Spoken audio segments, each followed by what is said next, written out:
Hi friends, masala ഫ്ലെയിംസിലേക്ക് നിങ്ങൾക്ക് എല്ലാവർക്കും സ്വാഗതം. എല്ലാവരും സുഖമായിട്ടിരിക്കുന്നെന്ന് വിചാരിക്കുന്നു. അപ്പം ഞാൻ ഇന്ന് ഒരു പുതിയ വ്ളോഗുമായിട്ടാണ് വന്നിരിക്കുന്നത്. നിങ്ങളെല്ലാവരും കാണുക, കണ്ടിട്ട് അഭിപ്രായം പറയുക. അതേ കണക്ക് ഇതുവരെ എൻ്റെ ചാനൽ സബ്സ്ക്രൈബ് ചെയ്യാത്തവരാണെങ്കിൽ ഒന്ന് സബ്സ്ക്രൈബ് ചെയ്യുക, ലൈക്ക് ചെയ്തേക്കുക. അപ്പം നിങ്ങളെല്ലാവരും ഒന്ന് സപ്പോർട്ട് ചെയ്തേക്കുക.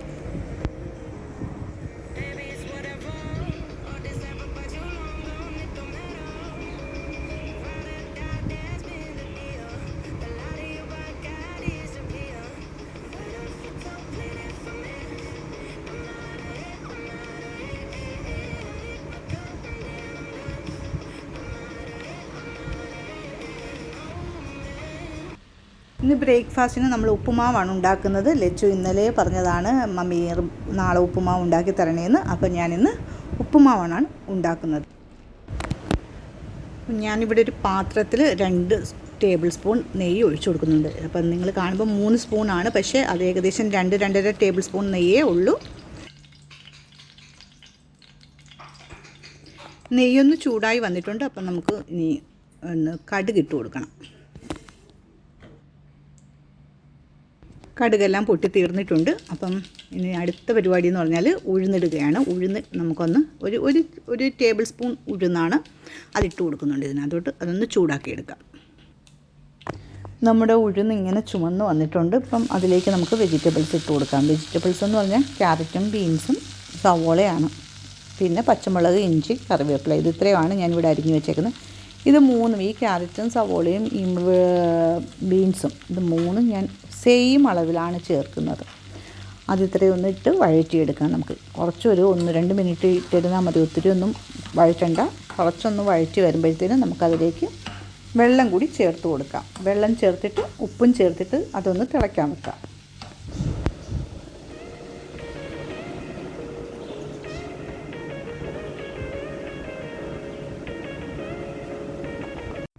വെള്ളം നല്ലതുപോലെ തിളച്ച് വന്നിട്ടുണ്ട്. വെട്ടിത്തിളയ്ക്കുമെന്ന് അറിയത്തില്ല, വെട്ടിത്തിളച്ച് വന്നിട്ടുണ്ട്. അപ്പോൾ ഇതിലേക്ക് ഇനി റവ ചേർത്ത് കൊടുക്കട്ടെ. റവ എന്ന് പറഞ്ഞാൽ ഞാനിത് വറുത്ത് വെച്ചേക്കുക. പാക്കറ്റ് മേടിച്ചപ്പോൾ വറുത്ത റവയെന്നും പറഞ്ഞാൽ മേടിച്ചത്, പക്ഷേ ഞാൻ വീണ്ടും ഒന്നുകൂടി വറുത്തിട്ടാണ് ചേർക്കുന്നത്. അങ്ങനെ ഞാൻ സാധാരണ ഉപ്പുമാവ് ഉണ്ടാക്കുമ്പം ഞാൻ ഏത് വറുത്ത റവയാണെങ്കിലും ഞാനൊന്ന് വറുക്കും, എന്നിട്ടാണ് ഉപ്പുമാവ് ഉണ്ടാക്കാൻ ഉപയോഗിക്കുന്നത്. അപ്പം ഇതൊന്ന് ചേർത്തിട്ട് നല്ലതുപോലെ ഒന്ന് ഇളക്കട്ടെ. നല്ലതുപോലെ അടിയിൽ പിടിക്കാതെ ഇളക്കിയിട്ട് നമുക്ക് ഉപ്പുമാവ് എടുക്കാം. നമ്മുടെ ഉപ്പുമാവ് വേണ്ട നല്ല സോഫ്റ്റായിട്ട് അടിയിലൊന്നും പിടിക്കാതെ, എങ്കിൽ അധികം വെള്ളവും ഇല്ലാതെ കിട്ടിയിട്ടുണ്ട്. കാരണം വറുക്കുന്നത് കൊണ്ട് കുറച്ച് വെള്ളം കൂടിയാലും അതങ്ങ് പിടിച്ചിട്ട് പെട്ടെന്ന് ഡ്രൈ ആക്കും. അപ്പം നല്ല സോഫ്റ്റായിട്ടുള്ളൊരു ഉപ്പുമാവ് നമുക്ക് കിട്ടിയിട്ടുണ്ട്. ഇനി ഞങ്ങളിതൊന്ന് കഴിക്കട്ടെ. ലച്ചുവിന് സ്കൂൾ ബ്രേക്ക് ആയിട്ടുണ്ട്. അപ്പോൾ അവൾക്ക് കൊടുത്തിട്ട് ഞങ്ങളും ഒന്ന് കഴിച്ചിട്ട് വരാം അടുത്ത പണിക്ക്.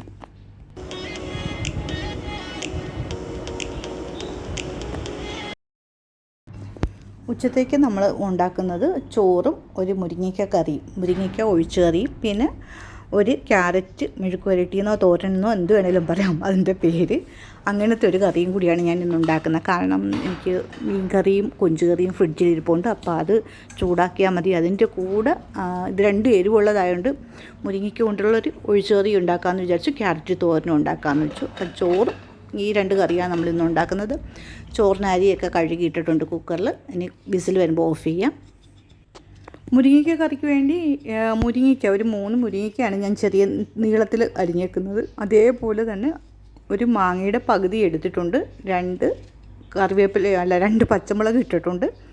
അതിട്ടിട്ട് നമുക്ക് വേവിക്കാൻ വെക്കാം.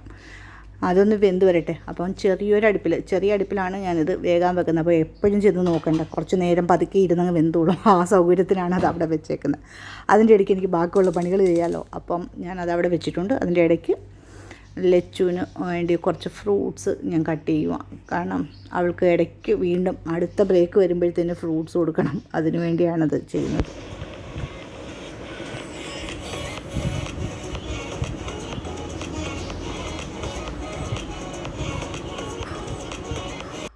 ഫ്രൂട്ട്സ് ഇവിടെ കട്ട് ചെയ്ത് മാറ്റി വെച്ച് ഇനിയിപ്പം കുറച്ച് ഇതിന് വേണ്ടുന്ന കറികൾക്ക് വേണ്ടുന്ന ഉള്ളി, വെളുത്തുള്ളി അങ്ങനെയൊക്കെ ഉള്ള സാധനങ്ങളൊന്നും ഉരിക്കണം. അതൊക്കെ ഒന്ന് ഉരിക്കണം. പിന്നെ ബാക്കിയുള്ള സാധനങ്ങളൊക്കെ ഒന്ന് കട്ട് ചെയ്യാമെന്ന് വിചാരിക്കുന്നു. അപ്പം അതാണ് ഇനി അടുത്ത പണി. അതൊക്കെ ഒന്ന് ചെയ്ത് തീർക്കട്ടെ. ഇതിൻ്റെ ഇടയ്ക്ക് നമ്മുടെ ചോറ് അവിടെ റെഡി ആയിട്ടുണ്ട്. അപ്പം അതിൻ്റെ വാഷറൊക്കെ ഒന്ന് ഊരിയിട്ട് ആ കുക്കറോട് തന്നെ ഒന്ന് അടച്ചിടും. ഞാൻ അങ്ങനെ ചെയ്യുന്നത്, വേറെ പാത്രമൊന്നും എടുക്കത്തില്ല. ഈ കുക്കറിൽ തന്നെ അങ്ങ് അടച്ചിടത്തേ ഉള്ളൂ. അപ്പോൾ അതൊന്ന് അടച്ചിടട്ടെ, അതിനി വെച്ചിരുന്ന വെന്ത് പോവും.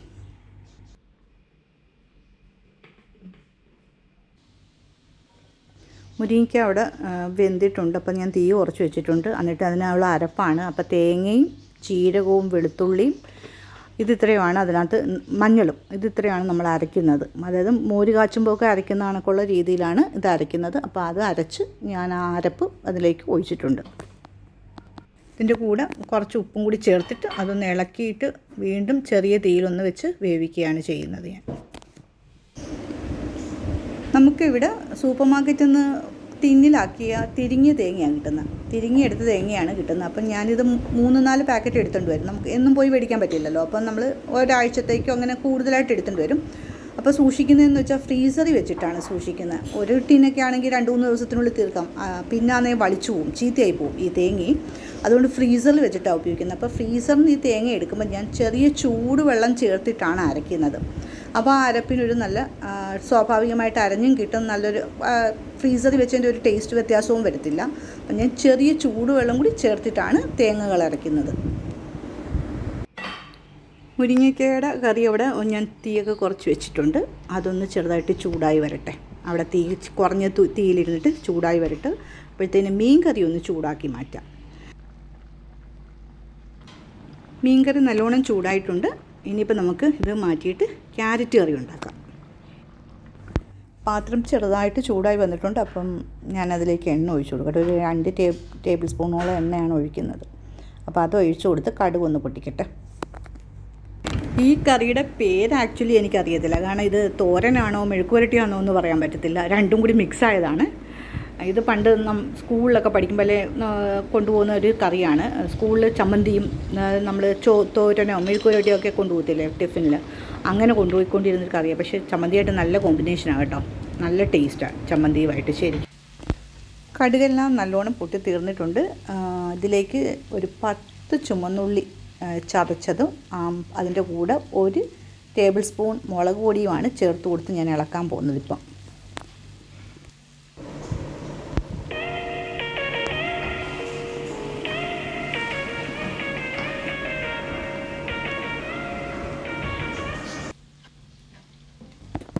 മുളക് പൊടിയും ഉള്ളിയും കൂടി നല്ലതുപോലെ ഒന്ന് ഇളക്കി ഒരു 1-2 മിനിറ്റ് നല്ലതുപോലെ ഒന്ന് ഇളക്കിയതിന് ശേഷം അതിലേക്ക് ഞാൻ 2 തണ്ട് കറിവേപ്പിലയും കൂടി ഇട്ട് കൊടുത്തിട്ടുണ്ട്. അതും കൂടി ചേർത്തിട്ട് ഒന്ന് ഇളക്കിയെടുക്കും. അതിനുശേഷം അതിൻ്റെ കൂടെ തന്നെ നമുക്ക് മഞ്ഞൾപ്പൊടി ഒരു 1/2 ടീസ്പൂൺ മഞ്ഞൾപ്പൊടിയും കൂടി ഇതിൻ്റെ കൂടെ ചേർത്ത് നമുക്ക് ഇളക്കിയെടുക്കാം. അപ്പം നല്ലോണം ഈ മുളകിൻ്റെയൊക്കെ ഒരു സ്മെല്ല് പോകണം. അതുവരെ ഒന്ന് ഇളക്കണം, അല്ലെങ്കിൽ കറിക്കൊരു ടേസ്റ്റ് വരത്തില്ല. അതുപോലെ തന്നെ ഈ അരപ്പ് മൂത്തു പോകാനും പാടില്ല, അമിതമായിട്ട് മൂത്തു പോകാനും പാടില്ല. അപ്പോൾ ആ ഒരു പരുവത്തിലാണ് ഞാനിത് എടുക്കുന്നത്. എന്നാലേ ആ കറിക്ക് കറക്റ്റ് നമ്മൾ മെഴുക്കുവരട്ടിയൊക്കെ ഉണ്ടാക്കുന്ന കണക്ക് തന്നെയാണ് അതിൻ്റെ അരപ്പ്. അപ്പം അങ്ങനെ ആ ഒരു പരുവത്തിലാണ് എടുക്കുന്നത്. അരപ്പ് ഇപ്പം നല്ല കറക്റ്റ് ആയിട്ടുണ്ട്. അപ്പം അതിലേക്ക് ഇനി ഞാൻ ക്യാരറ്റ് കൊത്തി അരിഞ്ഞ് വെച്ചേക്കുവാണ്. 2 ക്യാരറ്റാണ്. അത് നാട്ടിലെ ക്യാരറ്റ് കണക്കല്ല, ഇച്ചിരി വലിയ സൈസാണ് ഇവിടുത്തെ ക്യാരറ്റ്. അപ്പോൾ 2 ക്യാരറ്റ് എന്ന് പറയുമ്പോൾ ഇച്ചിരി നല്ല വലിയ സൈസുള്ള ക്യാരറ്റാണ്. അത് കൊത്തി അരിഞ്ഞ് വെച്ചേക്കുവാണ്. അതിൻ്റെ കൂടെ 2 പച്ചമുളകും കൂടെ അരിഞ്ഞ് വെച്ചിട്ടുണ്ട്. അപ്പോൾ അത് ഇതിലേക്ക് ചേർത്ത് കൊടുത്ത് ഇതൊന്ന് ഇളക്കി എടുക്കാം. ഇളക്കിയിട്ട് നമുക്ക് അടച്ചു വെച്ച് വേവിക്കാം. ഒരു 6-7 മിനിറ്റെങ്കിലും വേവിക്കണം.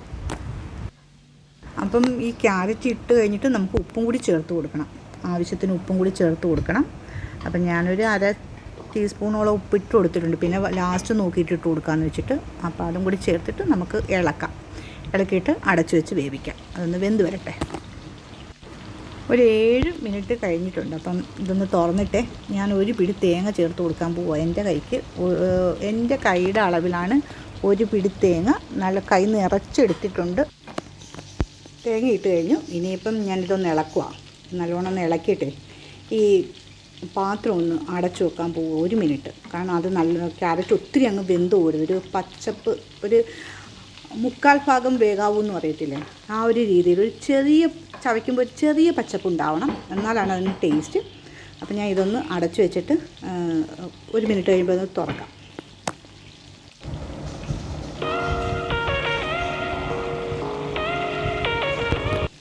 ഒരു മിനിറ്റ് കഴിഞ്ഞിട്ടുണ്ട്. അപ്പോൾ ഇതൊന്ന് തുറന്ന് നോക്കട്ടെ. തുറന്ന് നോക്കിയിട്ട് കറി റെഡി ആയിട്ടുണ്ടെങ്കിൽ അങ്ങ് മാറ്റാം. അപ്പം കറി റെഡി ആയിട്ടുണ്ട്. അതുകൊണ്ട് ഞാനിത് ഇവിടുന്ന് മാറ്റാൻ പോവുക. അടുത്ത പരിപാടിക്ക് അടുത്ത കറിയുണ്ട് ചൂടാക്കാൻ. അപ്പോൾ അതും കൂടി ചൂടാക്കി കഴിഞ്ഞാൽ നമുക്ക് ചോറ് കഴിക്കാനുള്ള പരിപാടി നോക്കാം. അത് വെച്ചിട്ടാണ് ഇവിടെ എല്ലാവരും വിശപ്പായി തുടങ്ങിയിട്ടുണ്ട്. അപ്പം ഈ കൊഞ്ചേറിയും കൂടി ഒന്ന് ചൂടാക്കട്ടെ. കൊഞ്ചേറി നല്ലതുപോലെ ചൂടായിട്ടുണ്ട്. ഇനിയിപ്പോൾ അതും കൂടി മാറ്റിയിട്ട് നമുക്ക് കടുക് പൊട്ടിക്കണം. മുരിങ്ങയ്ക്ക കറിയുടെ അതും കൂടി പൊട്ടിച്ച് ഒഴിച്ച് കഴിഞ്ഞാൽ ഞങ്ങൾ ചോറ് കഴിക്കാൻ റെഡിയാകും. എല്ലാവരും വിശന്നൊക്കെ ഇരിക്കും. പ്രത്യേകിച്ച് കൊഞ്ചേറി കുഴപ്പമില്ല, നല്ല വലിയ കൊഞ്ചും കൂടി അത് കാണുമ്പോൾ വിശപ്പ് കൂടുതലായിരിക്കും ആളുകൾക്ക്. അപ്പം ഞങ്ങൾ ചോറ് കഴിക്കാൻ പോവുക. ഈ കൊഞ്ചെന്ന് പറയുന്നത് ഇവിടുത്തെ നമുക്ക് മീനും കൊഞ്ചും എല്ലാം ഇവിടെ ഒരു ചന്തയുണ്ട്. നമ്മുടെ നാട്ടിലെ കണക്ക് ആൾക്കാർ കൊണ്ടുവന്ന് ഇരുന്ന് വിൽക്കുന്ന ചന്ത, അവിടുന്ന് മേടിച്ചതാണ്.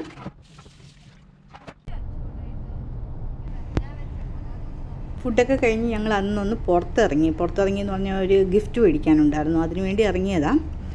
അപ്പം നമ്മൾ പോകുന്ന വഴിക്കാണ് ഈ വണ്ടിയിലിരുന്ന് ഇങ്ങനെ കണ്ടയോ 2 പട്ടികൾ. അത് നമ്മൾ ആദ്യം കാണുമ്പം നല്ല രസമാണ്. രണ്ടിൻ്റെയും കാലൊക്കെ ഇങ്ങനെ മേളോട്ട് വെച്ചിട്ടൊക്കെ ആയിരുന്നു ഇരിക്കുന്നത്. പക്ഷേ അത് ഞങ്ങൾക്ക് ഷൂട്ട് ചെയ്യാൻ പറ്റിയില്ല. പിന്നെ ഞങ്ങളതിനെ ഫോളോ ചെയ്ത് എടുത്ത ഒരു വീഡിയോ ആണിത്.